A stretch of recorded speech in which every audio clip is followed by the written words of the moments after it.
आता भविष्यात पुढे नेमकी आता काय रणनीती केली जाईल, कारण की काँग्रेस आणि आप वेगवेगळी लढली, त्याच्यामुळे हा पराभव समोर आलेला आहे असं मला वाटतं. समन्वयाने लढत असणार का भविष्यात? एक लक्षात घ्या, राजकारणामध्ये किंवा संसदीय लोकशाहीमध्ये निवडणुका होत असतात. निवडणुकांच्या संदर्भात जय पराजय होत असतात. निवडणुकात हार जीत होत असते. पण गेल्या 10 वर्षामध्ये भारतीय जनता पक्ष निवडणुकीत उतरल्यापासून म्हणजे आताचा भारतीय जनता पक्ष या निवडणुका आणि निवडणूक यंत्रणा ही लोकशाही पद्धतीने त्या लढल्या जात नाहीत. त्या सैतानी किंवा हैवानी पद्धतीने लढल्या जातात की आम्हाला जिंकायचंच आहे, आम्हाला हरवायचंच आहे, आम्हाला विजय कोणत्याही परिस्थितीत खेचून आणायचाच आहे. त्यासाठी मग साम दाम दंड भेद अर्थ सगळ्या गोष्टींचा वापर केला जातो. मतदार याद्यातला घोटाळा आपण महाराष्ट्रात पाहिला, तोच आपल्याला दिल्लीमध्ये दिसतोय, तो सुद्धा बिहारमध्ये दिसेल, तोच हरियाणामध्ये दिसला. पण या सगळ्याचा आता बाऊ न करता की आम्ही ह्यामुळेच हरलो त्यामुळेच हरलो, पुढल्या लढाईसाठी आम्ही सगळ्यांनी एकत्र येणं गरजेचं आहे. हा जनतेने दिलेला संदेश आहे. महाराष्ट्राच्या निकालानंतर दिल्लीनं जो निकाल दिला तो काँग्रेस आणि आप एकत्र लढले असते तर निकाल वेगळा लागला असता, हे आकडे सांगताय. आता लढायचं की एकत्र यायचं ही भूमिका सगळ्यांनी घेणं गरजेचं आहे. नाहीतर मग जे चाललेलं आहे केंद्रामध्ये किंवा राज्यामध्ये एकतर्फी, त्याला आपण सगळ्यांनी मिळून मान्यता दिली पाहिजे.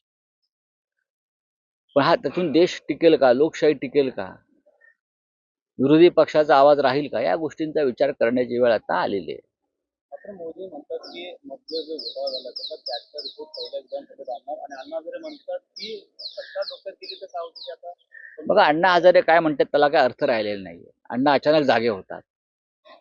मोदी काळामध्ये किंवा महाराष्ट्रात इतके घोटाळे झाले, इतका भ्रष्टाचार झाला, इतका अनाचार झाला, लोकशाहीवरती हल्ले झाले, तेव्हा आमच्या अण्णा हजारे कधीच त्यांनी हालचाल केली नाही. पण त्यांना दिल्लीतील केजरीवालच्या पराभवाने एक आनंद झालेला आहे. हा दुःखद आहे. त्यांच्या चेहऱ्यावर जो मी आनंद पाहिला काल, अत्यानंद होता त्यांच्या चेहऱ्यावर, तो लोकशाहीला मारक आहे.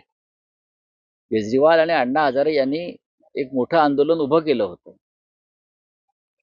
आणि अण्णा देशाला त्यामुळेच माहीत झाले, हे सुद्धा तितकंच खरं आहे. पण गेल्या 12 वर्षामध्ये या देशामध्ये अशी अनेक संकट आली.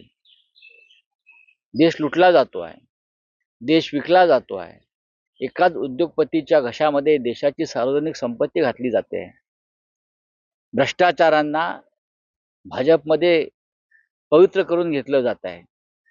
ज्यांच्यावरती अण्णा हजारेंचे आरोप होते असे सगळे भ्रष्टाचारी आज भारतीय जनता पक्षामध्ये आहेत.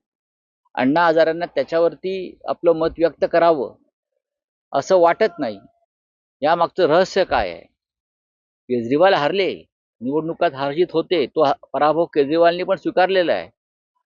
पण त्याचा आनंद जर अण्णा हजारे यांच्यासारख्या लोकांना किंवा केजरीवाल हरल्याचा आनंद काँग्रेसलाही झाला असेल तर मला त्याचं दुःख वाटतंय. कारण केजरीवाल जरी हरले असले तरी भारतीय जनता पक्ष विजयी झाला, नरेंद्र मोदी विजयी झाले, अमित शहा विजयी झाले, ज्यांनी या देशाच्या लोकशाहीचा खड्डा खणलेला आहे. मुख्यमंत्र्यांचं म्हणणं आहे की खुर्चीसाठी लढत होते. मग तुम्ही कशासाठी लढताय? आम्ही खुर्चीसाठी लढत होते, मग तुम्ही कशासाठी लढताय? त्याचा खुलासा, तुम्ही जनसेवेसाठी लढताय आणि बाकी सगळे खुर्चीसाठी लढत आहे. हे सरकार महाराष्ट्रातले म्हणजे वेड्यांची जत्रा आहे. मी आधी सांगितलेलं आहे, त्यांना विजयाचा हँगओव्हर झालेला आहे, उतरत नाही अजून, अहंकार आहे. निदान देवेंद्र फडणवीस यांनी तरी संयमानं बोललं पाहिजे. या राजकारणामध्ये जे आलेले आहेत निवडणुकीच्या, ते खुर्चीसाठी लढत असतात आणि मुख्यमंत्री पदाची खुर्ची गेल्यावर तुमचा चेहरा कसा काळा ठिक्कर पडला होता आणि तुम्ही कशी निराश होतात ते आम्ही पाहिलंय. आणि आताही मुख्यमंत्रीपद मिळालं नाही म्हणून तुमचे एक उपमुख्यमंत्री कसे काळवंडलेल्या तोंडाने फिरतायत, रुसून बसतायत, हे आम्ही पाहतोय. ही खुर्चीची लढाई तुम्ही सुरू केलेली आहे. विरोधी पक्षाचं काम हे जनतेचा आवाज बनवून काम करणं हे आहे. देवेंद्र फडणवीस यांनी काम केलं 2019 मध्ये जी निवडणूक झाली त्याच्या आधी उद्धव ठाकरे यांनी शरद पवारांची आत निवडणूक केली होती. तर ते असे देखील म्हणतात की बंद दाराची चर्चा झाली होती की मुख्यमंत्री पदासाठी नाही तर उपमुख्यमंत्री पदासाठी झाली होती. ही काय निवडणुकी असं अमित शहा काय बोलतात, देवेंद्र फडणवीस काय बोलतायत, आता तुम्ही हे किती वेळा विचारणार? त्याला एक मोठा काळ उलटून गेलेला आहे. जर दिलेला शब्द पाळला असता अमित शहानी, तर मला असं वाटतं ही पुढली सगळी घडामोडी आहेत त्या घडल्या नसत्या 2019ला. आणि देवेंद्र फडणवीस जे बोलत आहेत त्यांनी हॉटेल ब्ल्यू सी मध्ये जी पत्रकार परिषद अमित शहाच्या उपस्थितीत झाली त्यात त्यांचे जे सुरुवातीचं निवेदन आहे ब्ल्यू सी मधलं ते त्या अजूनही यूट्यूबवरती किंवा अन्य माध्यमावरती उपलब्ध आहे. त्यात त्यांनी आपण काय बोललो होतो भारतीय जनता पक्षाच्या किंवा युतीच्या वतीनं ते स्वतःच केलेलं निवेदन स्वतः ऐकावं, म्हणजे हे किती खोटं बोलतायत हे त्यांना स्वतःला कळेल. 2019चं सोडून द्या, आम्ही पवारांबरोबर किंवा पवार साहेबांबरोबर काही चर्चा केली असं म्हणता आधीच. मग 2014ला काय झालं होतं ह्याचं उत्तर द्यावं ना. 2019 सोडून द्या, 2014 साली काय झालं होतं की ज्याच्यामुळे भारतीय जनता पक्षानं आमच्याशी युती तोडली? तेव्हाही अमित शहाच होते, तेव्हाही देवेंद्र फडणवीस होते आणि तेव्हाही तुमचे ते कोणीतरी ओम माथुर होते इथे. का तोडली? 2019 नंतर बघू. 2014ला हिंदुहृदय सम्राट शिवसेना प्रमुखांच्या निधनानंतरची पहिली निवडणूक होती. महाराष्ट्र दुःखात होता, तरी तुम्ही शिवसेना प्रमुख नाहीत या आनंदात तुम्ही ज्या निवडणुका लढवल्यात ते काय होतं? तेव्हा तर शरद पवार साहेब नव्हते ना, तेव्हा काँग्रेस नव्हती आमच्याबरोबर, आम्ही तुमच्याबरोबरच होतो. देवेंद्र फडणवीस, मी यांना परत परत सांगतो, त्यांना विजयाचा हँगओव्हर झालाय किंवा त्यांना विजयाचं डिप्रेशन आलंय. लोकांना पराभवाचं डिप्रेशन येतं, ह्या लोकांना विजयाचं डिप्रेशन आलंय आणि हे डिप्रेशन एवढा जाईल असं मला वाटत नाही. छोटे मोठे ऑपरेशन नाही तर आम्ही मोठे ऑपरेशन